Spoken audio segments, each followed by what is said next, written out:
You tie your shoes, perfect bow, crisp loops, confident knot. In fact, a single shoelace can come undone around 10 times a day. It's like they have a mind of their own. Research shows about 50% of people have trouble keeping their shoes tied. No matter how hard they try, it's a real thing. Aha, Doodles. Meet UC Berkeley mechanical engineer Oliver O'Reilly. He strapped sensors to shoes and proved your laces face a daily beatdown worse than your phone's cracked screen. In fact, MIT engineers filmed slow-mo laces at 900 frames per second. Turns out your foot stomps with up to 7 gs of force, like a tiny Hulk in sneakers. Let's start with the knot itself.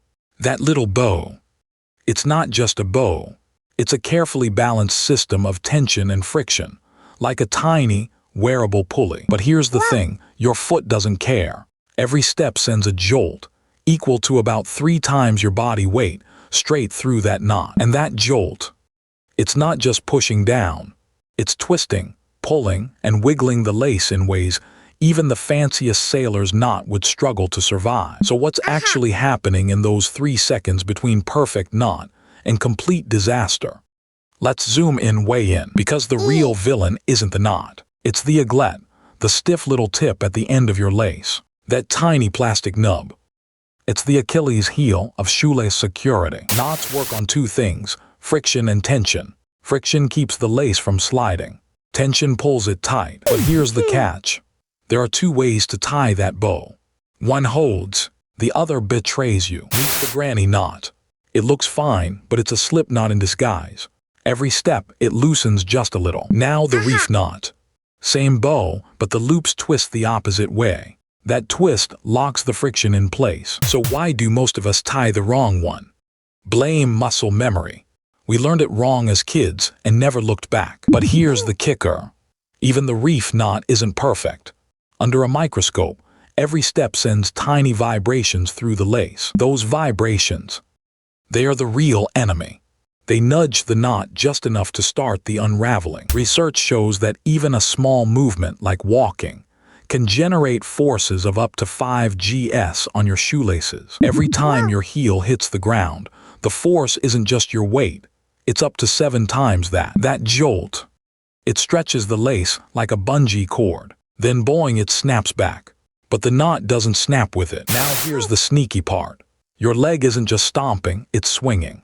And that swing, it's yanking the lace ends like a tug-of-war rope. Scientists at UC Berkeley filmed this in 2017. High-speed cameras caught it. Every step sends 2 invisible punches, impact and inertia. Each step unleashes a whopping 710 G-force, like the impact of a wild roller coaster ride. But here's the thing, shoelaces weren't always this way. In fact, for most of human history, they didn't even exist. Take Ötzi the Iceman, frozen in the Alps for over 5,000 years. His shoes, made of deerskin, stuffed with grass and laced up with leather straps. Those straps weren't just decoration. They stretched. They molded. They hugged his feet like a second skin. No eaglets. No synthetic fibers. Just raw, grippy leather that refused to budge, unless you wanted it to. Then, in the 1950s, nylon and polyester started replacing leather. And that changed the shoe game completely. Enter nylon. Enter polyester. Strong. Cheap.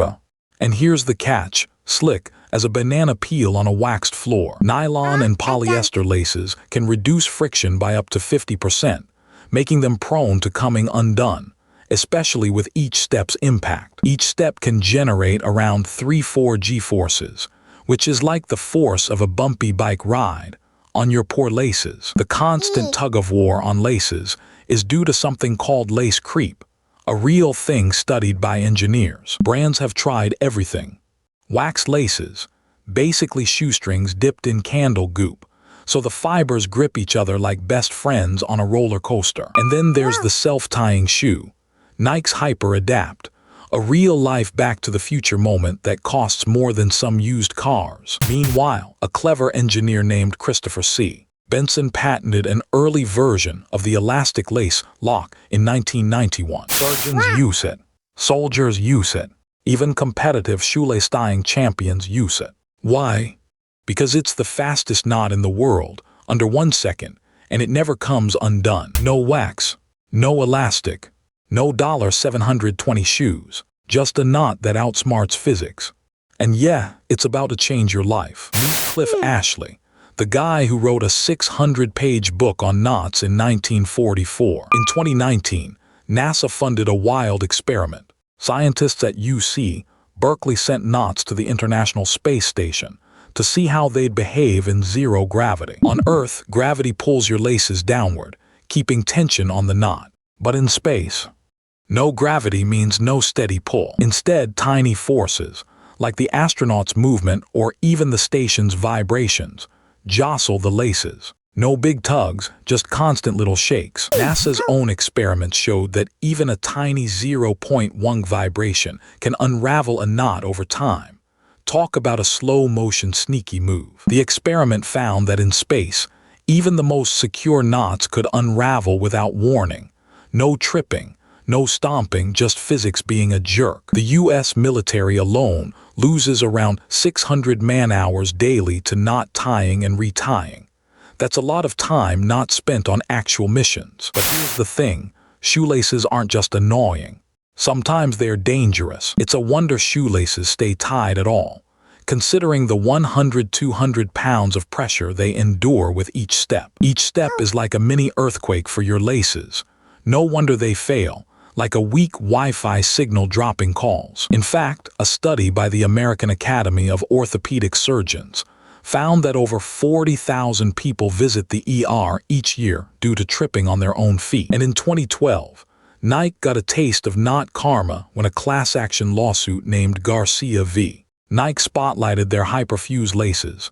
Basically, shoelace betrayal in sneaker form. Nike's fix: they swapped those traitorous tips for beefier 5mm aglets.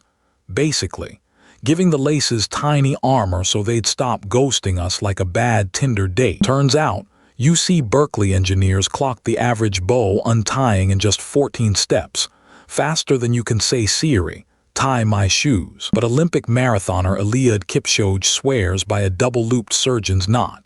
His laces stayed tied through a 2-hour, 1-minute record smash in Berlin. That's over 165,000 pounds of pressure per mile, roughly the weight of 27 grand pianos slamming down. Every step he took, over 2,500 of them, each one slamming into the ground with 4 times his body weight. So Nike built him laces that wouldn't budge, not even a millimeter. They used Dyneema, a fiber so strong it's used in bulletproof vests, lighter than water, tougher than steel. And the knot, a triple loop Ian knot, the same knot surgeons use to stitch wounds shut. Because in a marathon, friction isn't your friend, it's your enemy. And Kipchoge's laces, they were built to win. Research shows that a single shoelace failure can cause up to 12% of all tripping accidents, which is pretty wild. Here's the thing, you're not tying it wrong, you're tying it backwards.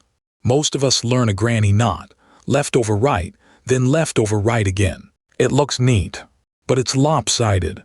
And lopsided knots want to unravel. Meet the reef knot. Left over right, then right over left. The loops sit flat. The ends point straight out. And the whole thing locks itself under tension. No sag, no flop, just a knot that stays. How to tell if you've been betraying yourself? Check the bow. If it leans to the side, you're doomed. If it sits flat, you've won. That's it.